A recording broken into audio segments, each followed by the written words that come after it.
Hello and welcome to another edition of Penistone Talks, the programme that gets local personalities, put them on a pedestal, and we find out more about their life story and their achievements. Today's guest is a retired businessman, a former president of the Penistone Agricultural Society. He was awarded the MBE in 2014 and more recently became an author and potentially historian. Let's welcome Steve Lavender. Thank you, Steve. Welcome. Thank you. I want to start first of all with a chat about your childhood. I mean, you started working in the early 80s for the family firm, but what was Steve Lavender's life like prior to working for the local company? Well, I was born in Crosspool in Sheffield and went to school at King Edward's, and from there I was able to get to Swansea University. Right. And I was able to follow a career which was completely different from the way things worked out with the business. I actually became involved in a reclamation project called the Lower Swansea Valley Project. And the Lower Swansea Valley Project was a huge reclamation project of derelict land on the east side of the city. And in fact, I worked with lots of schools, youth clubs, churches, an amazing amount of wonderful volunteers, and that's partially what led to the MBE later on. But towards the end of the 70s, the early 80s, I started to feel as though I'd done as much as I could with the Swansea Valley Project.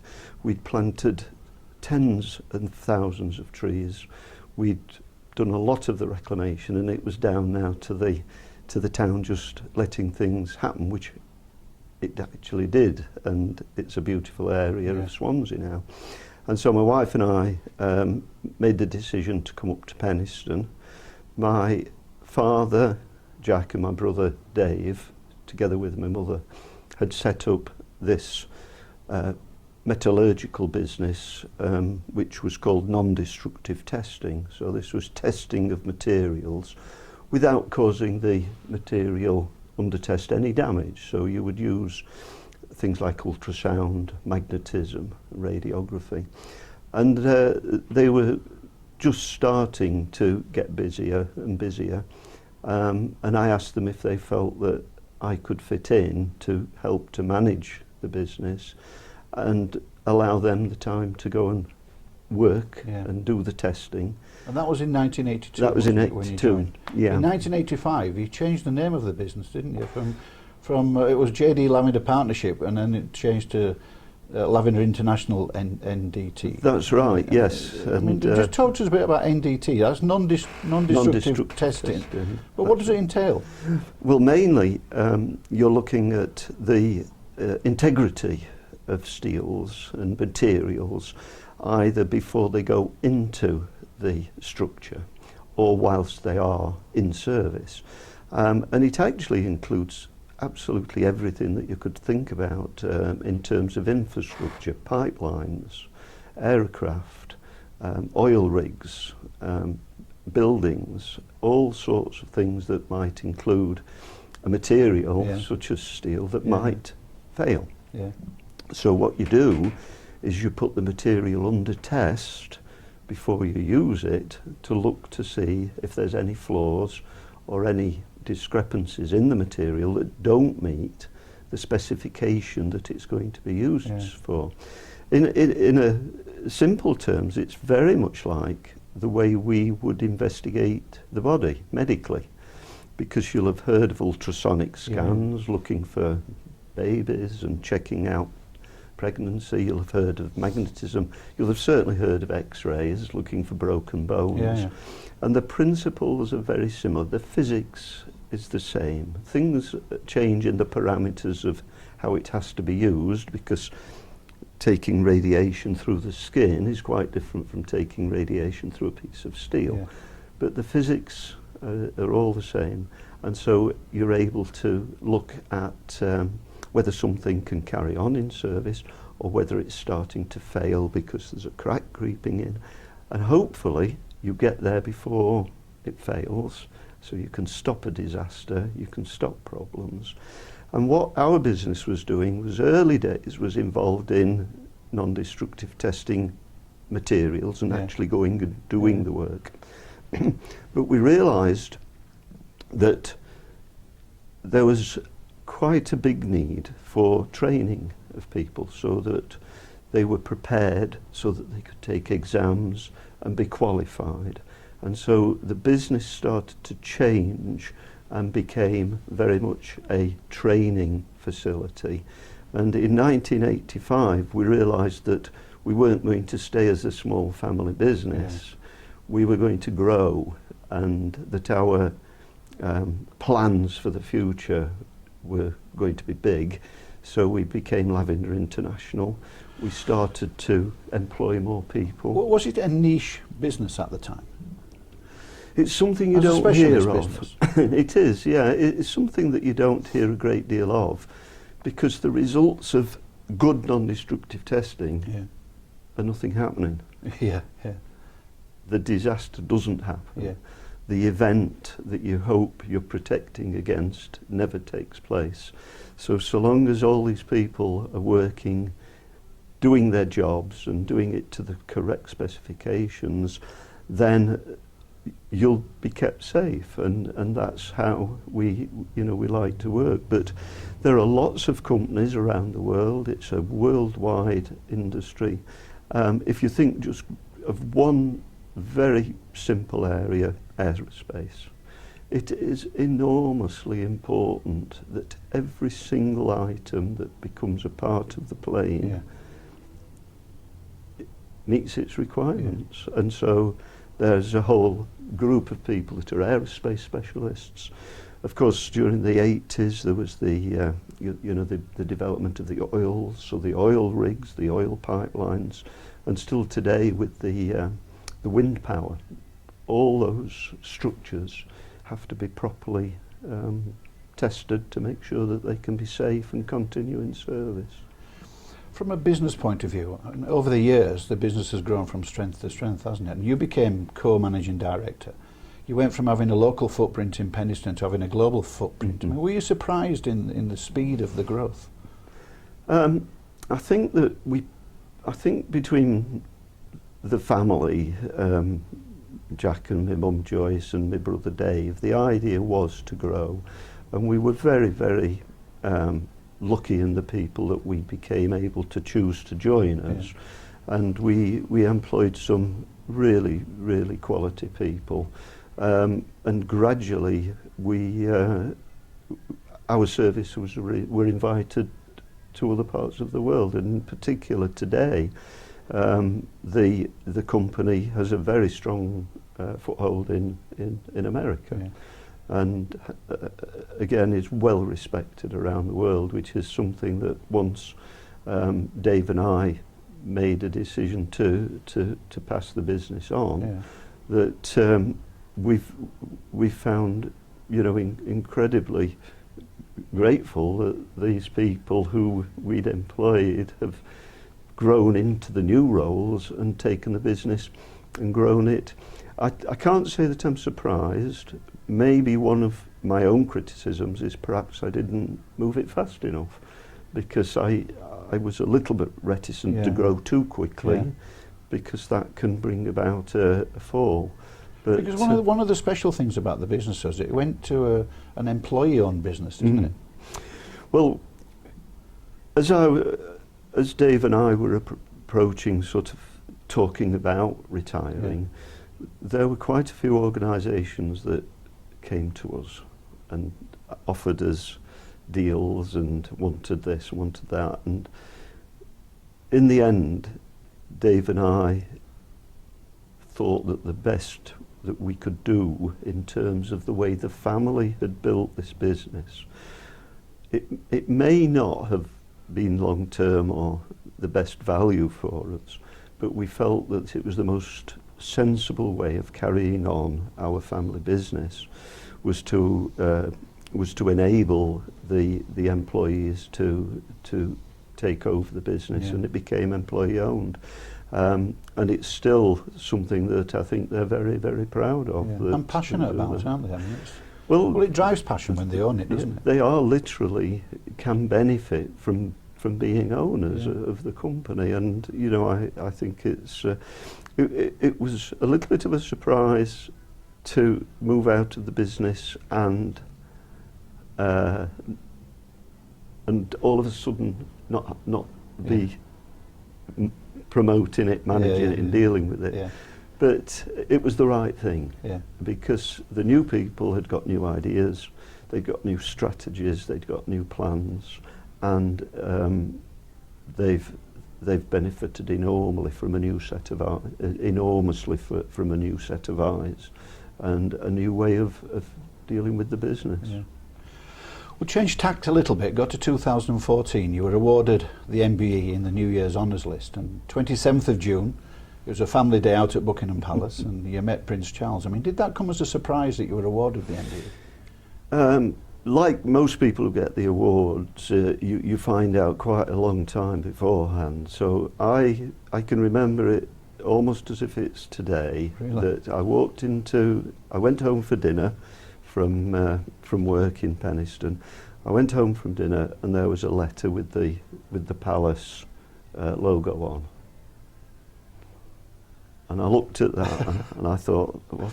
And I opened it up, and I had to read it about 3 times, and then I got a lump in my throat because it was such an enormous, unexpected part of the day. And then I rang my wife, and I said, I need you to come and look at this letter because I think it says I've been awarded an MBE.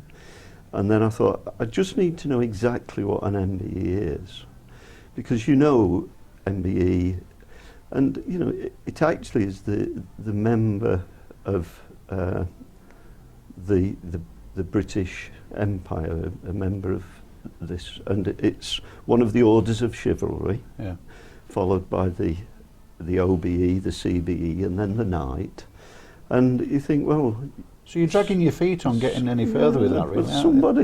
Somebody's thought enough about what I've achieved so far to put my name forward. Do you know who put you forward? No, I've never really. I've got some ideas, and I've asked some people, and whether they've not been telling me what they did. But that was in November. And then you have to say whether you're going to accept it or not. Oh, so you know before the actual... Oh, yeah. You've got to accept it before the issue of the list. You've got to... They're inviting you to accept it. Oh, really? So you then contact them back and say, yes, I'm happy to do that. And then of the... I think there's usually around 1,000 named. They then have presentations and award ceremonies throughout that 6 months until the next honours are awarded.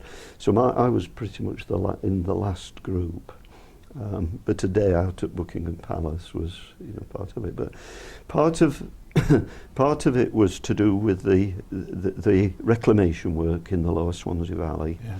And it was named in 2 sections, and the second part was to do with the voluntary activities that we'd done around Penistone and the actions there. And I thought it was just an incredible honour to receive. Absolutely. I wanted to talk about that because besides being a successful businessman, you were also a very prominent person in the community, weren't you? A big volunteer in the community. And also, I mean, at the time, you were asked to be president of the Agricultural Society as well. I mean, where did that come from? Well, one of the things that we always said that we would do is, as a business, try to support anything that was going on. And looking back, it was quite surprising. We sponsored an archer. We sponsored a gymnast. We sponsored Mark Roberts, who's the footballer now at Birmingham, in his early days, because his sisters worked at Lavender International, so we had a link there. We sponsored the football club, which of course is something that we'll come round to. But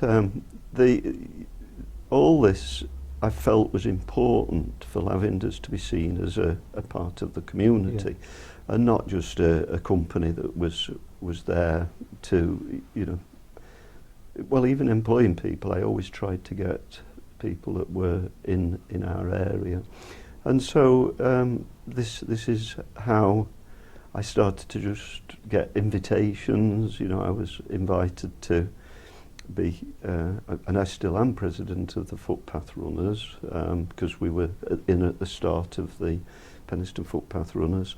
But where the agricultural story comes from, I really don't know. But it is a very interesting and a story that I'll tell you, because again, I was at home. It was quite late one evening, probably about 8 or 9 o'clock, and I got a phone call. And the lady said, "It's Dorothy Clegg here from the Agricultural Society. We're looking for a new president, and we wondered if you'd be interested as a local businessman." And before I had a chance to say anything, she said, "You weren't our first choice, but we wondered if you'd be interested." And I thought, well, that's an honest Yorkshire way of telling me where I fit in. And in due course, I became, I think it was around 2000, 2001, I think it was for 3 years, but it was certainly the Millennium Year, because one of the things I asked them to do was to create the Millennium Stone, which is still in the wall up at the on the showground. And it was all just part of feeling that we wanted to support it. I mean, actually, my great-grandfather was married here in Penistone. He came down. He was a Scot, and he came down with the Camel Laird the Camel Laird steelworks, and so we were able to link right back to feeling as though we're Penistone family. With no real experience from the agricultural world, had you? I mean, was it an education for you when you were in that position? What it did was to give me a remarkable change of scenery from the day-to-day stresses of running a small business. As much as the effort and time that we put into running the business, there were always stresses. You were always wondering where the next training people would come. Would they come? How would you manage it? What would you do to make sure they did come? You might have 20 people working for you, then you might have 25 people working for you, and it was always in my mind that it was my responsibility to make sure these people were kept employed and well looked after. And so to go to a meeting where you were trying to decide how many hamsters to have, or how many hens to allow into or how many dahlias you would have on show, was such a complete contrast. And again, it was run by a wonderful group of people. Some who were younger then are now in charge today. And we met up at the show just a couple of weeks ago, and it just felt like old times. And you still support it, don't you? You still go and enjoy the day out. Well, I think it's very important as a past president to go along and to meet up with as many of the volunteers as you possibly can, and just show your support for the work that they do, because again, almost everything that happens is by voluntary effort, and it's all on that one day. It's such an important day. It's a great day. It's a great day, and as I say, it's rewarding for volunteers to see everybody be enjoying themselves and very supporting much. it. Yeah, that's exactly right. I mentioned at the start of the interview that you're now an author and almost historian by default. I mean, the book that you're working on at the moment about Penistone Church Football Club.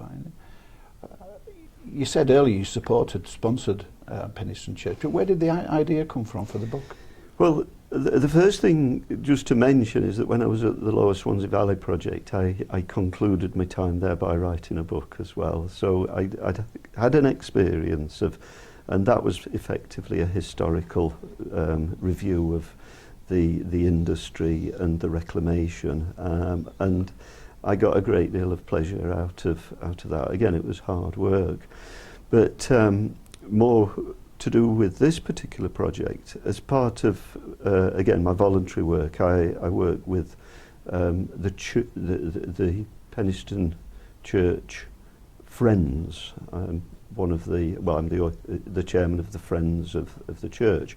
And this is the actual church, not Penistone Church Football Club, this is St John's. Yes. That's right, the actual church. And we had a project brought to us that was called a Burial Ground Management Project. And this organisation scanned the whole of the burial ground and presented us with a digital database of every grave. And what they said was, now over to you. You've now got to populate every one of those little squares with the people's names that are in each of these graves. And I can remember standing in front of the very first grave on a very, very cold February day, trying to see what it said. And I couldn't do it. And I thought, well, there's about 800 graves here. I've been given this project. What on earth am I going to do with it? And I do a bit of this walking football with the football club, and I just happened to say, if anyone's interested in helping me with a project, particularly if you're good with a camera, I wonder if, just let me know, because I've got a project. And Richard Galliford came and said, I'd love to help you on that. And we worked together on this project, and we've finished it now because it's over 3 years perhaps now.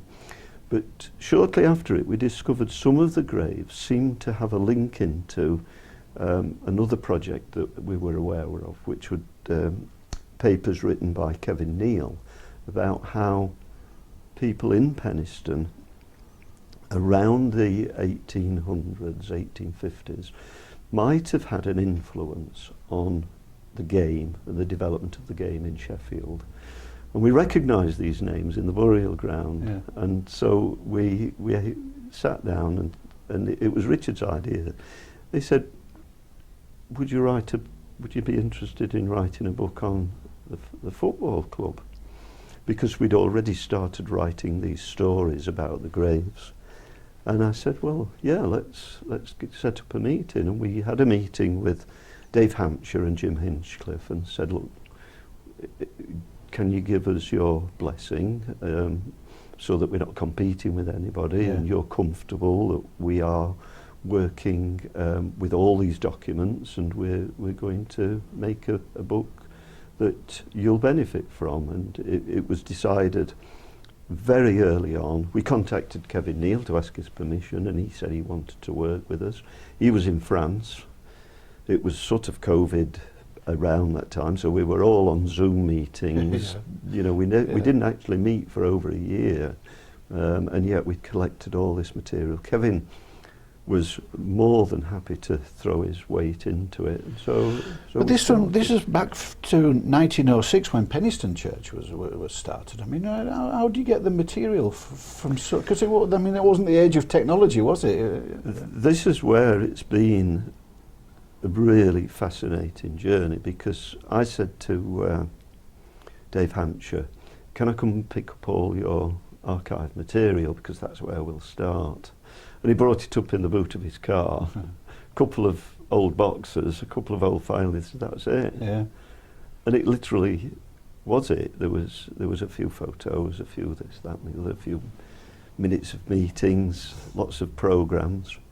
And you're right, the first part of the journey was spent up doing research, and we were hampered incredibly because of COVID, because a lot of the places we wanted to do research, such as the Penistone Library, Barnsley Archives, Wakefield Archives, Sheffield Archives, were all shut to visitors, and so we worked through. But we discovered very quickly that if we started the book in 1906, we'd miss a lot. Yeah. And that's why the way it's worked out is that we get to the formation of the club in chapter 3. Right. Because we found this wonderful backstory of people in Penistone who contributed to the development of the game. So it's through the material that you've found that dictated how the book was structured then, really. That's right. At the very first meeting, we said, let's put some ideas together of the chapters and the structure. And I wrote down a list of, I think it was about 8 or 9 chapters, and that really didn't change much. Really? Because I'd said early football, and then early Penistone, and then divided it into chronological developments. So it wasn't too detailed, you left the scope open a little bit, I guess. Exactly, yeah, just to give us scope so that we weren't hampered by it, but we could weave the stories together. But the other thing that I asked right up front is, I said, I've looked at quite a few football club books, and quite a few of them end up being lists of seasons and goal scorers. I said, we're not doing that. I said, if you want that, I won't be right. I won't write this book, because this book has got to be about the club and the people who enthused and inspired the club, as opposed to the football results. And in a way, that's what's going to be a little bit of a surprise about the book, I think, is that it's the story effectively of 6 people who've inspired this story and kept the club going, as opposed to who scored all the goals in that game and who didn't on that day. And that's how it's generated and become. I think it's very easy just to do that in chronological order, just put season after season. But when there's a story, and it's a story rich with history, isn't it? The Penistone Church story. I mean, how many people did you speak to throughout the course of the production of it? We were talking about this the other day, is that how much of the material haven't we used? And I reckon we're probably only using about 30 or 40% of all the material. And we split up our roles, and Kevin was very much on the early years, and we took his academic papers and we turned them into read. I don't mean to be unkind to Kevin in that respect, but we changed the way in which it was presented so that it became much more of a story. Richard was very much local, and he'd be going and knocking on people's doors. He'd be interviewing people and chatting to them over the phone, pleading with them to let him have photographs and names, and even up to just last week we were just getting 1 or 2 photographs that we'd really wanted to just tie into the book. And then I wrote it, and then we threw the text back to each of them, and they said yes, we're okay with that. And then we involved Stuart Gibbons on design, and he's transformed everything. Really? Without Stuart, we wouldn't have achieved what we've achieved, because his view on how to turn the text and the photos and the drawings and the material that we'd got into a balanced, cohesive story that you want to turn the pages over, has just been incredible. And every person that I've mentioned and talked about is doing this for the love of the club. And nothing, we are going to have to pay for the printing, but once we manage that, there's no charges. It's the benefit of the sale of the book will be to the club for them to do with what they want. And who's the target audience?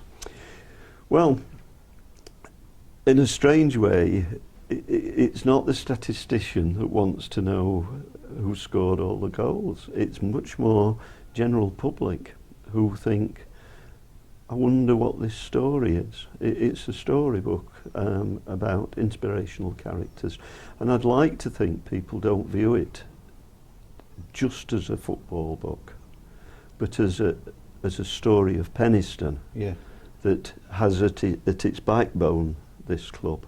But we talk about the effects of industry, the ups and downs of the town being mirrored by the success in the club, the arrival of Camel Laird's, the down of it, the arrival of David Brown's, the development of the oil and gas, and how important what they did was there.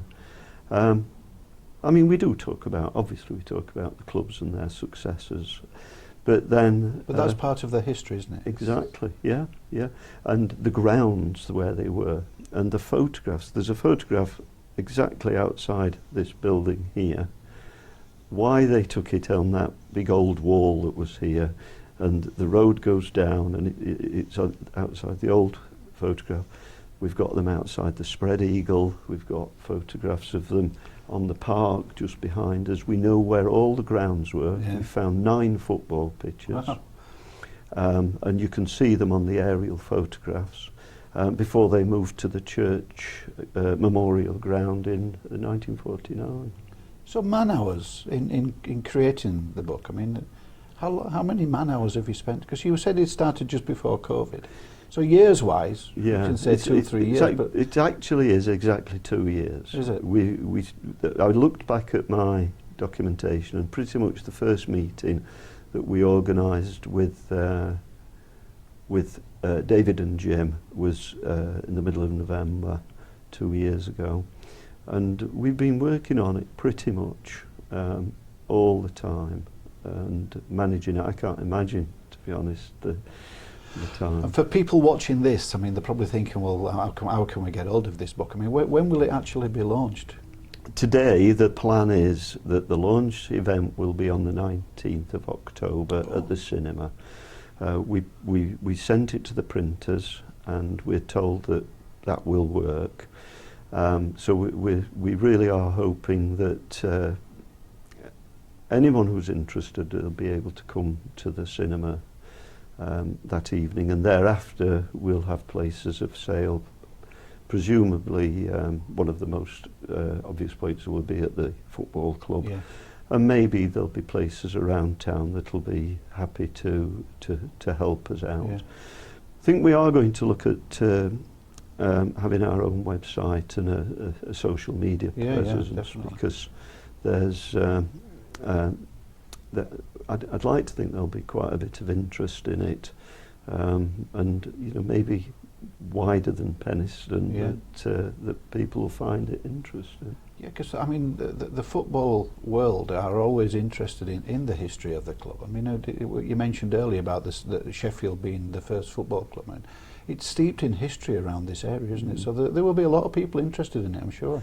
Well, what we don't do is change anything. Yeah. This is what I've tried to say to anybody who asks us about it. We're not changing, we're contributing to what's already there, and that people might feel that we're increasing the body of knowledge that leads into these, but at the same time makes Penistone an important partner.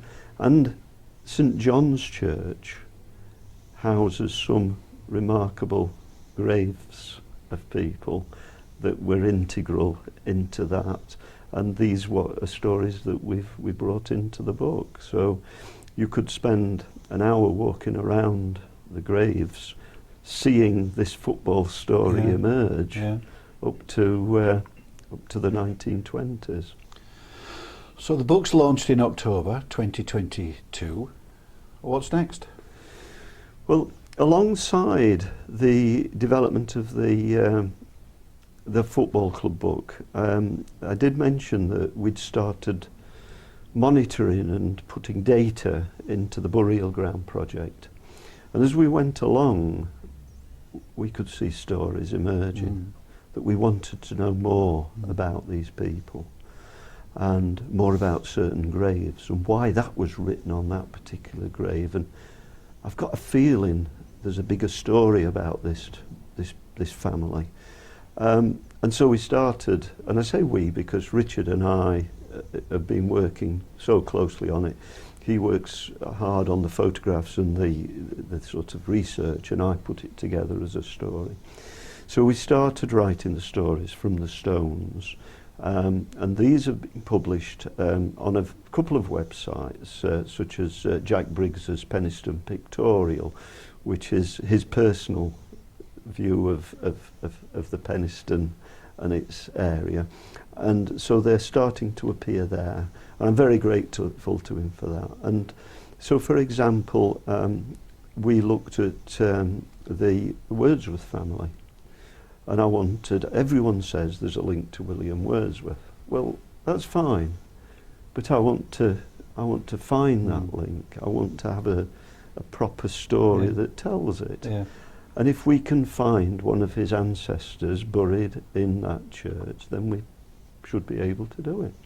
And again, after quite a few hours and man hours and ancestry.com and looking at the burial ground and the various names and times and dates, we found a direct link to William Wordsworth through those stories. There's Alfred Wainwright, who is the fabulous author of the Lakeland sketchbooks. I in fact, some of the books I've got at home are some of his very early walk books for the Lake District. And we found quite a lot of Wainwrights in our grave project. And I thought, I wonder if... And the first thing we found was that his father lived at Rockside. He was a quarryman at Rockside. But was there anyone linked that was still in the graveyard? Because his father and Alfred Wainwright's siblings were born in Penistone, but they moved to Blackburn where he was born, so maybe there was no family left. But actually there was, and we found a direct link to Alfred Wainwright.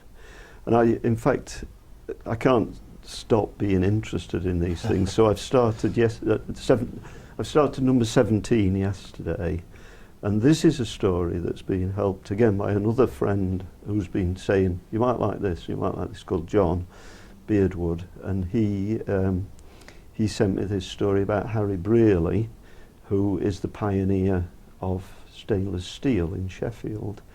And this story involves his great-grandfather being in Penistone, getting involved in a fight. I'm not going to say any more because otherwise it spoils the story. But I thought, is there a Brearley link? Well, again, there's lots of Brearleys in Penistone. But I couldn't find the link through the Brearley family, but I found it through one of the wives' families. So Harry Brearley's maternal grandparents are in our graveyard. You would assume, with all that work that you've done and all that research you've done, that this book might take a little bit longer than the Penistone book. Well, it's just, you've got to, funnily enough, the same question can be asked of the football club book. How did you know where to stop? How on earth do you stop this? Because people are still saying to me, well, are you going to change it now that the Queen's passed away? Because you talk about that. Are you going to change it now that we've moved into this new season? And we made the decision eventually to say no. We're stopping at June 22, which is the end of the 21-22 season. So that's 115 seasons down. And it'll be the same with the Stones book, because you can almost guarantee that you could pick one of those stones out almost at random. And because of the way we've been able to work, we'll find a story about it. But one of the stories is a poor guy who was sexton and a bell ringer, so that gave us the opportunity to talk about the bells. He forgot to let go of the... Don't laugh. He went up, then he let go, and he died because of his injuries received when he fell. But this is such a story, but you can get back to his death certificate, you find all this information. And like I say, so I think what my plan is to maybe do 20 stories and find a way of making them more than just individual. Try to find again this theme, a theme that I might be able to link the stories to, or put them onto a backbone of a story. And with that. Fascinating. Listen, good luck with the Penistone Church book, first of all. Thank but you. for now, Steve Lavender, thank you very much for your time. Thanks very much, you. Steve. Thank you.